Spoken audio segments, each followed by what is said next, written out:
in the glamorous world of Kazakhstan's elite, where power and privilege often bend the rules.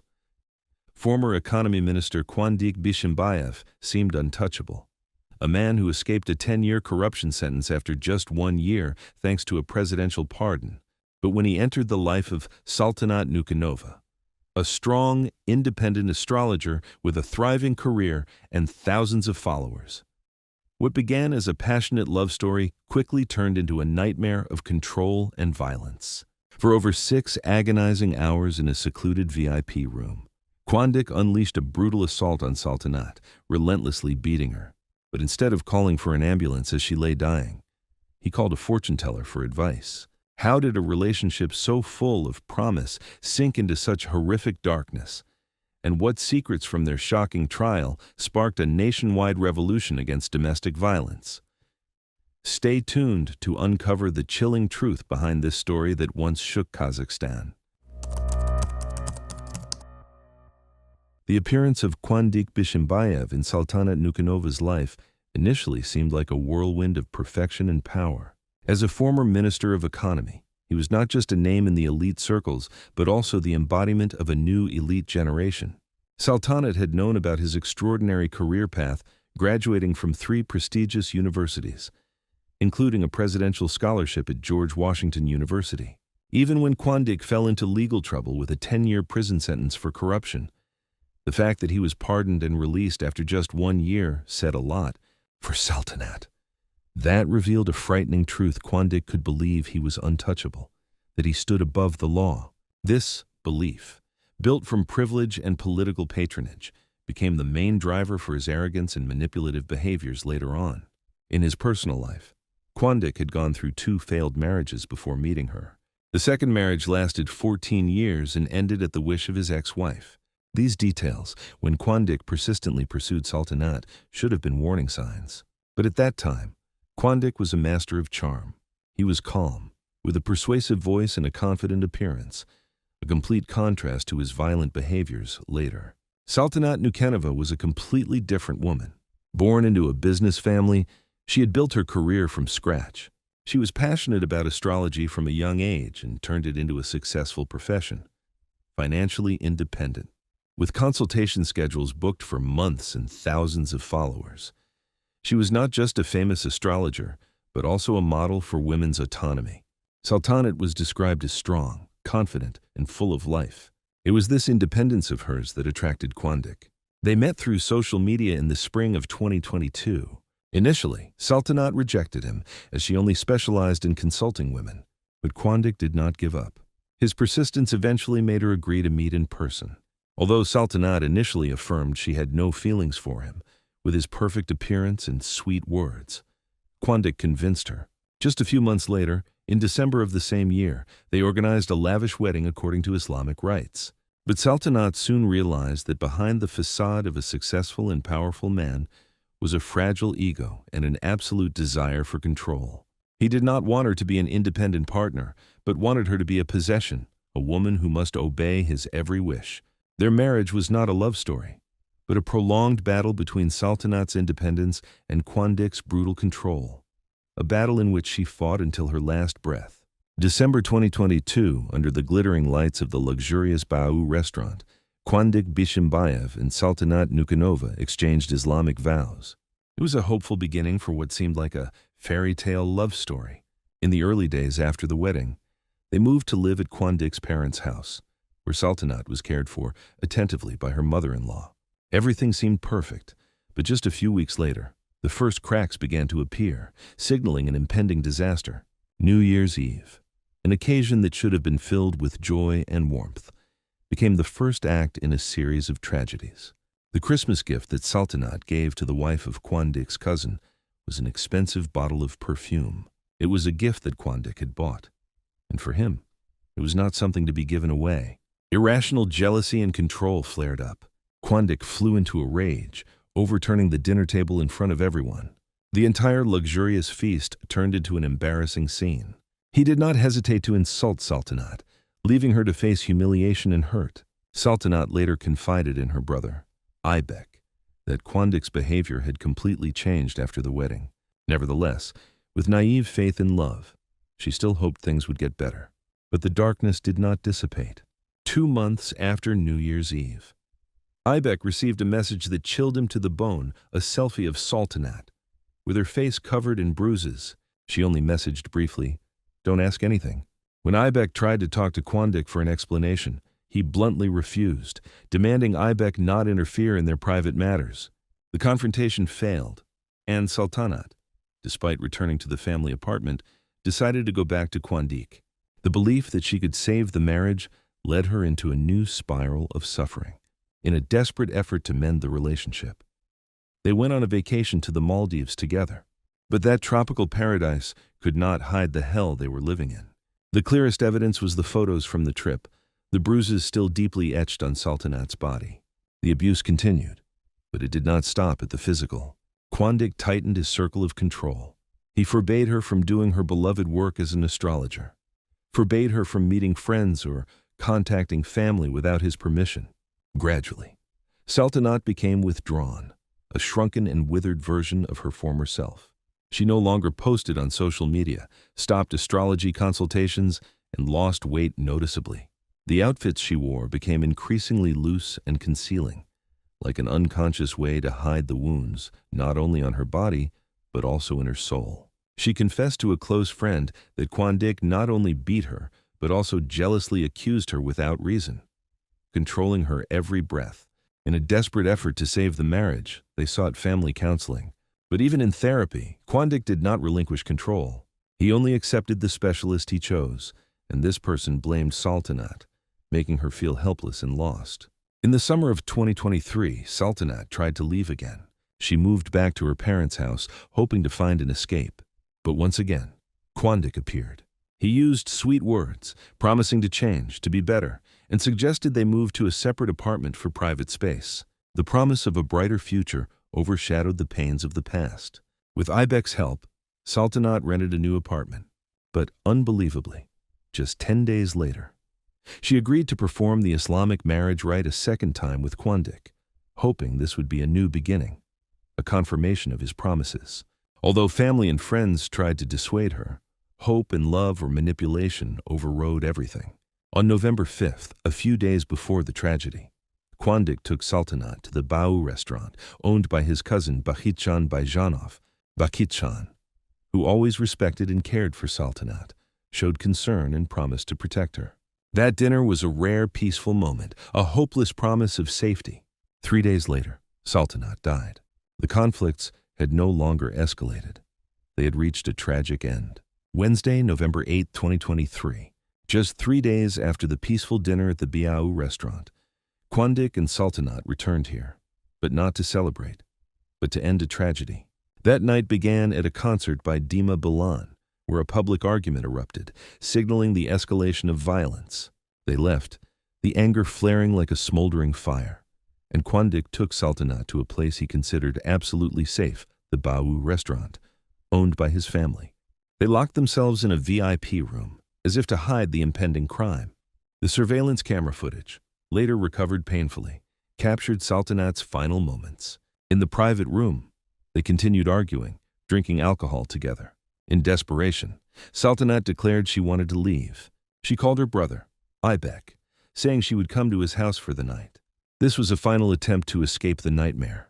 Near midnight, she tried to run from the restaurant. Quandic chased after her, pulling her back. The violent control now turned physical. In the long hallway, he gripped her hands tightly, shook her head, pushed her against the wall. Saltanat hurriedly hid in the bathroom, but only to face even more brutal rage. Quandic kicked the door open, dragged her out, and hit her straight in the face. In the bathroom, a session of psychological and physical torture unfolded. Quandic later claimed that Saltanat stripped herself and threw her jewelry down the toilet to prove she didn't need his money. However, the evidence pointed to a more cruel truth. This could have been an act of humiliation, an effort to strip her of her dignity. After brutally beating her, Quandic pushed her down, causing her head to hit hard against the toilet and the tiles. The violent acts lasted for many hours. Quandic dragged Saltanat back to the VIP room, where he continued to beat her with both hands and feet. He dragged her across the floor by her hair, an act full of cruelty and sadism. By around 7 on November 9th, the final assault ended. Saltanat was dragged into a corner of the VIP room. She died from fatal head wounds after the crime occurred, instead of calling an ambulance. Quandic performed an unbelievably cruel act he called a fortune teller, who reassured him that Saltanat was just drunk and needed sleep. It was only at noon, when Quandic realized his wife was no longer breathing, that he called Bakitcan, his cousin who owned the restaurant. They together executed a calculated cover-up plan closing the restaurant, deleting all surveillance camera footage and delaying the ambulance call until the afternoon. When the medical staff finally arrived, they could only declare her death. Saltanat, a woman full of hope and independence, was forever beyond saving. The sirens of ambulances and police cars rang out in the afternoon of November 9th at the BIU restaurant, tearing through the deadly silence. While Bakitcan and Quandic were trying to perform their act, elsewhere, Aybek, Saltanat's brother, was facing a wave of intense panic. He received news from a relative about an article saying Quandic had killed Saltanat. With a bad premonition rising, he tried to contact his sister, but in vain. The frightening silence from her phone made Aybek immediately speed to her house and then to the BIU restaurant. When he arrived, Aybek saw a chaotic and heartbreaking scene. Police were everywhere. He was informed of a cruel truth: Saltanat had passed away before the ambulance arrived. Quandic and Bakitcan were quickly arrested. Quandic, with his arrogant confidence, denied all guilt, calling Saltanat's death a regrettable accident. He even performed a despicable act, saying he had tried to help his wife and her death was self-inflicted. But the investigators were not fooled. They knew that in the digital age, no crime could be completely hidden. Digital experts were dispatched to recover the deliberately deleted surveillance camera footage. The process, though complex, yielded shocking results. What the footage captured was not a simple argument, but a prolonged torture. The video showed Quandic relentlessly beating Saltanat for about 6 to 8 hours. Every punch, every kick, every brutal hair pull was recorded in detail and painfully. The subsequent forensic report confirmed every horrific detail in the footage. The forensic experts found severe wounds all over Saltanat's body, especially on her head and face, showing she had been brutally beaten before death. The wounds were not just signs of a sudden outburst of anger, but the consequences of prolonged and cruel violence, proving intent to kill. The light of justice also shone on Bakitcan's role. Initially, he only admitted that Quandic had asked him to delete the footage, and he did so because he believed Saltanat was just drunk and Quandic only wanted to avoid a scandal. But the truth was more cruel. Quandic also asked Bakitcan to take Saltanat's phone home to simulate her location, creating fake alibi evidence. This was a cold, calculated act, an attempt to deceive the investigators and cover up the crime. With undeniable digital evidence in Bakitcan's testimony, Quandic's act collapsed.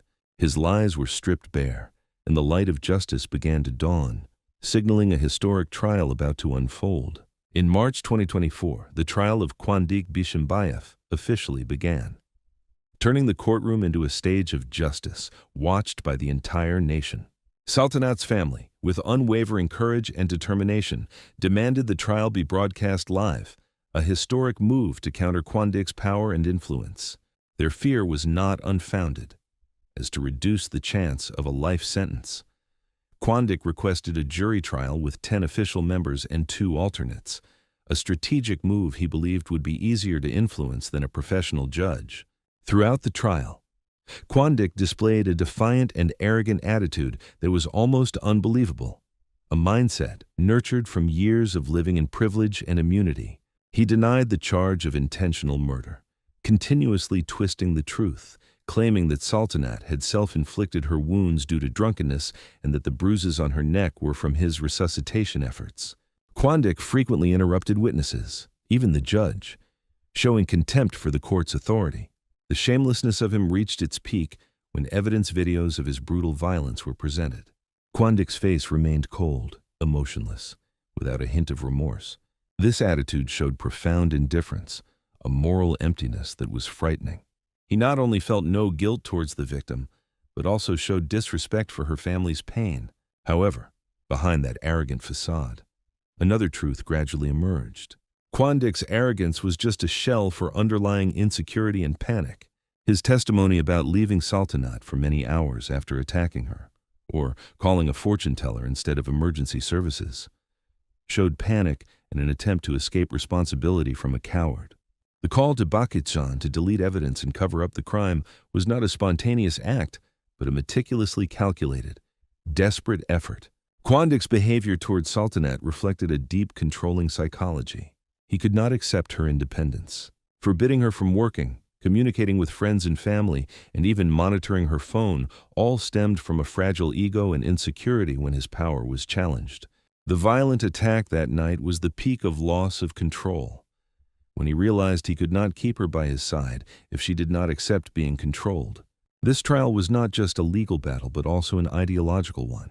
When Quandik's legal team tried to shift the charge to domestic violence with a lighter penalty, public outrage erupted. The public's indignation led to a historic legal change. When the law increasing penalties for domestic violence was passed in April 2024, this was a resounding victory for Sultanat's family and all women in Kazakhstan. On May 13th, the trial ended. Quandik Bishimbayev was found guilty of murder, torture, and causing serious injury, and sentenced to 24 years in prison. Bakitchan received 4 years for concealing the crime. The light of justice finally prevailed, proving that no matter how powerful, no one can stand above the law. The 24-year prison sentence for Quandik Bishimbayev and 4 years for Bakitchan Bejanov closed a painful chapter but also opened a new era for Kazakhstan. Although the verdict brought relief, Sultanat's family still felt tormented. Her father, Amangeldi, had once said that any sentence other than life imprisonment would be unfair, because his daughter's life had been cruelly taken and could not be restored. However, her brother, Aybek, with a more realistic view, noted that for a 44-year-old man, 24 years in prison is practically a life sentence, enough for him to pay for his crime. This case is not just a personal tragedy, but also a strong warning for all of Kazakh society. It exposed deep cracks in the system, where power and privilege can cover up crimes. Nazim, Quandik's ex-wife, bravely spoke out, revealing his history of violence and infidelity. Her testimony shed light on a chilling truth. Quandik had chosen Sultanat as a victim because he believed she would be an obedient wife, not resisting his manipulation and abuse. Sultanat Nukenova's case became a social phenomenon, attracting worldwide attention. It promoted a historic legislative change when Kazakhstan passed Sultanat's Law, an important law to increase penalties for domestic violence and protect women. The case exposed the brutal nature of Quandik Bishimbayev, a former official once pardoned, and raised questions about a system that allows people like him to exist and abuse power. Sultanat Nukenova's story is a heartbreaking warning and a legacy of resilience. Her death was not in vain, as it awakened an entire nation and became the driving force for an unrelenting fight against domestic violence and power abuse.